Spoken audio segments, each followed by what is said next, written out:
গল্পটি একজন আশিকের রাসূলের, যিনি আজ থেকে ৭০০ বছর আগে নবীজির প্রেমে মগ্ন হয়ে একটি কবিতা লিখেছিলেন, যার কারণে তাকে জেলে পর্যন্ত যেতে হয়েছিল। সেই আশিকের রাসূল ফার্সি কবি আল্লামা জামি রাহিমাহুল্লাহ এর ঘটনাটি নিয়েই আমাদের আজকের আয়োজন।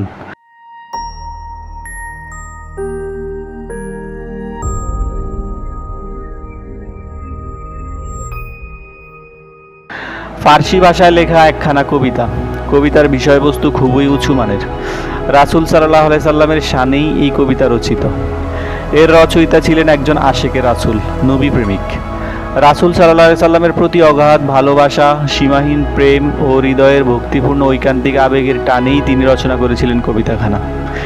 এতে তিনি প্রিয় নবী সাল্লাল্লাহু আলাইহি সাল্লামের দৈহিক সৌন্দর্য, বরত্ব, মহত্ব, উদারতা, বদান্যতা, নম্রতা, ভদ্রতা প্রভৃতি সুমহান চারিত্রিক গুণগুলোকে অত্যন্ত আকর্ষণীয় ভঙ্গিমায় তুলে ধরেছেন। রাসূল সাল্লাল্লাহু আলাইহি সাল্লামের পাহাড়ের মতো অবিচল সাহস, আকাশের মতো বিশাল হৃদয়, সমুদ্রের মতো গতিশীল চেতনা, পাথরের মতো মজবুত ব্যক্তিসত্তা ইত্যাদি অনুপম গুণ ও আদর্শের কোনোটাই এতে বাদ দেননি তিনি। তার কবিতার প্রতিটি ছত্রেই ছিল প্রিয় নবী সাল্লাল্লাহু আলাইহি সাল্লামের প্রতি গভীরতম ভালোবাসার এক অনন্য নজির, নিখাদ প্রেমের এক অপূর্ব উদাহরণ। আল্লামা জামি রাহিমাহুল্লাহ এই কবিতার সার্থক রচয়িতা। তার পুরো নাম আবুল বারাকাত নুরউদ্দিন আব্দুর রহমান ইবনে আহমেদ মোল্লা জামি রাহিমাহুল্লাহ। তবে সমগ্র বিশ্বে তিনি মোল্লা জামি নামেই সর্বাধিক পরিচিত। এই কবিতাখানা রচনা করার পর রাসূল প্রেমে আত্মহারা হয়ে এই মহান বুজুর্গ বারবার এটি আবেগজড়িত কণ্ঠে আবৃত্তি করে রাসূলের প্রতি গভীর ভালোবাসার বহিঃপ্রকাশ ঘটাতেন। তখন তার চোখ থেকে মুক্ত দানার ন্যায় অশ্রুধারা প্রবাহিত হতো। একদা তিনি মক্কা মুকাররমায় উপস্থিত হয়ে হজের যাবতীয় কর্ম সম্পাদন শেষে ভাবলেন, মদিনায় গিয়ে নবীজির রওজা মোবারকের সামনে দণ্ডায়মান হয়ে এই কবিতাখানা পাঠ করবেন। হৃদয়ের সমস্ত ভালোবাসা উজাড় করে তা আবৃত্তি করবেন। প্রেমের এক অনন্য নজির স্থাপন করবেন এই কবিতার ভক্তিপূর্ণ আবৃত্তির মধ্য দিয়ে। অবশেষে পরিকল্পনা অনুযায়ী তিনি পথ চলতে শুরু করলেন। এদিকে মক্কার তৎকালীন শাসনকর্তা স্বপ্নযোগে দেখতে পেলেন স্বয়ং রাসূল সাল্লাল্লাহু আলাইহি সাল্লাম তাকে বলছেন, আব্দুর রহমান জামিকে মদিনায় আসতে দিও না, যে কোনো উপায়ে তাকে মদিনায় প্রবেশ করতে বারণ করো। পরদিন সকালে আল্লামা জামি রাহিমাহুল্লাহকে খুঁজে বের করার জন্য মক্কার শাসনকর্তা লোক পাঠালেন। লোকদের তিনি বলে দিলেন, তোমরা তাকে খুঁজে পেলে মদিনায় যেতে নিষেধ করবে, কিছুতেই মদিনায় ঢুকতে দিবে না। বলবে, মক্কার শাসক আপনাকে মদিনায় প্রবেশ করতে কঠোরভাবে বারণ করেছেন। অনেক খোঁজাখুঁজির পর লোকজন আল্লামা জামির সাথে সাক্ষাৎ করল। তারা তাকে মক্কার শাসনকর্তার নিষেধাজ্ঞার কথা জানালো। এই কথা শুনে তিনি বিস্ময়ে হতবাক হয়ে গেলেন। পায়ের নিচ থেকে যেন মাটি সরে গেল। ভাবলেন, তাহলে কি আমার আশা পূর্ণ হবে না? এতদিনের লালিত স্বপ্ন কি আজ ধুলোয় মিশে যাবে? আমি এমন কি অপরাধ করেছি যে মক্কার শাসক আমাকে মদিনায় যেতে কঠোর নিষেধাজ্ঞা আরোপ করেছেন, বারণ করছেন মদিনায় যেতে? আল্লামা জামি রাহিমাহুল্লাহ লোকদের জিজ্ঞাসা করলেন, আচ্ছা, আমার উপর কেন এই নিষেধাজ্ঞা, তা কি আপনারা জানেন? তারা বলল, আমাদেরকে এর কারণ সম্পর্কে কিছুই বলা হয়নি, শুধু নিষেধাজ্ঞা শুনিয়ে দেওয়ার জন্য আমাদেরকে পাঠানো হয়েছে।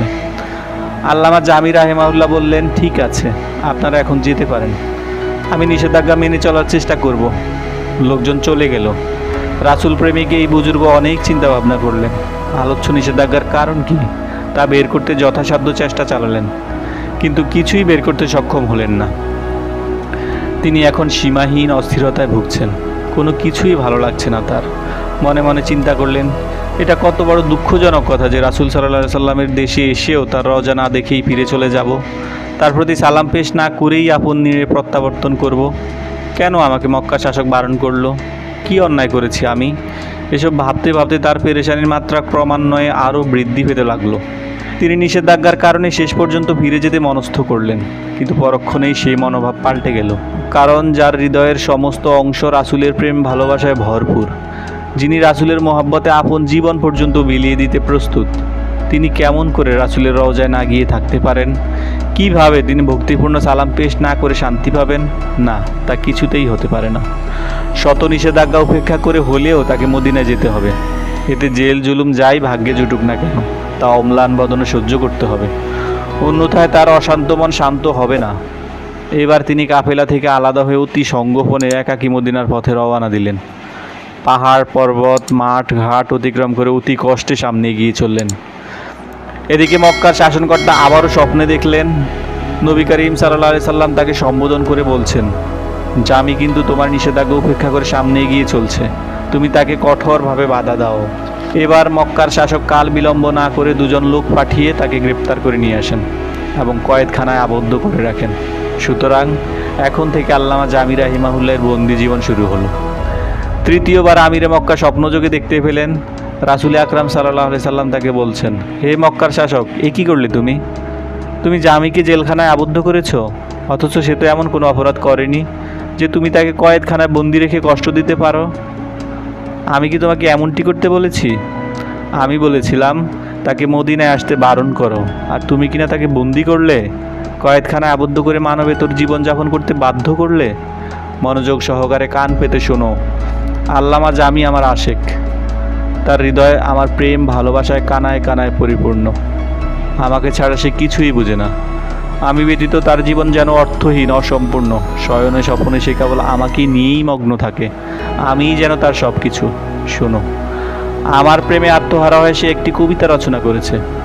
প্রতিদিন বড় আবেগের সাথে কান্না বিজড়িত কণ্ঠে এই কবিতাখানা সে পাঠ করে। এবার মনস্থ করেছিল আমার রওজার পাশে এসে কবিতাখানা আবৃত্তি করবে, সরাসরি আমাকে পাঠ করে শোনাবে। সে যদি এই সুযোগ পেয়ে যায় এবং বাস্তবিকই এই কবিতাখানা আমার কবরের পাশে এসে করুণ কণ্ঠে পরিবেশন করতে শুরু করে, তাহলে তার সাথে মুসাফাহা করার জন্য অবশ্যই আমাকে হাত বের করে দিতে হবে। আল্লাহু আকবার। ফলশ্রুতিতে পৃথিবীর বুকে ফিতনা ও বিশৃঙ্খলা দেখা দিতে পারে। এই ফিতনা থেকে জগৎবাসীকে বাঁচানোর জন্যই আমি তোমাকে বলেছিলাম তাকে মদিনায় আসতে বাধা দাও, আর তুমি কিনা আমার নির্দেশ পালন করতে গিয়ে তাকে বন্দিত্বের জীবন যাপন করতে বাধ্য করলে। এটা কত বড় আফসোস ও দুঃখজনক কথা। স্বপ্ন দেখার সাথে সাথে মক্কার শাসকের ঘুম ভেঙে গেল। তিনি দ্রুত কয়েকজন সঙ্গী নিয়ে জেলখানায় পৌঁছে আল্লামা জামি রাহিমাহুল্লাহকে জেল থেকে মুক্ত করে বাইরে নিয়ে আসেন এবং এই অপ্রত্যাশিত ভুলের জন্য করজোরে ক্ষমা প্রার্থনা করেন। তারপর তাকে স্বপ্নের পূর্ণ বিবরণ শুনিয়ে ইজ্জত ও সম্মানের সাথে বিদায় দেন। ফার্সি ভাষায় রচিত কবিতাখানার কয়েকটি পংক্তির বাংলা অনুবাদ হলো, হে নবী, যার মুখের থুথু তৃপ্তিদায়ক, আপনি জাগ্রত হন যেমন জাগ্রত হয় নার্গিস ফুল তার বিভোর নিদ্রা থেকে। ইয়ামানের চাদর খুলে চেহারা মোবারক বের করে দিন, কারণ আপনার মুখচ্ছবি হচ্ছে জীবন সকাল, নবজীবনের সূচনা। আল্লাহ হাফেজ।